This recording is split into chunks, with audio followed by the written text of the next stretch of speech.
Hello everyone, welcome to Nitu's kitchen.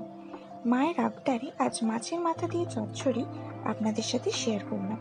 উপকরণে মাছের কাঁচা মাথা, সবজির মধ্যে কুমড়ো, আলু, বটবটি ও বেগুন নিয়েছি।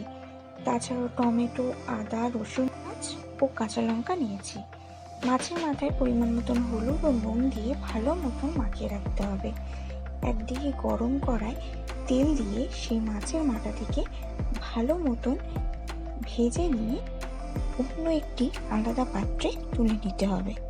সেই গরম তেলের মধ্যে রসুন বাটা, পেঁয়াজ কুচি, লঙ্কা কুচি, টমেটো কুচি দিয়ে সমস্ত কিছু ভালো মতন নেড়ে নিতে হবে। তার মধ্যে আলু, কেটে রাখা কুমড়ো, বেগুন, বটবটি ও আদা বাটা দিয়ে ভালো মতন নাড়াচাড়া করে নিতে হবে।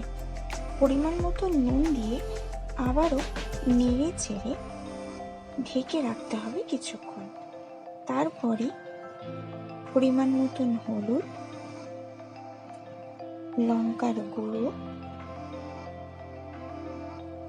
ও স্বাদ মতন চিনি দিয়ে ঢেকে রাখতে হবে।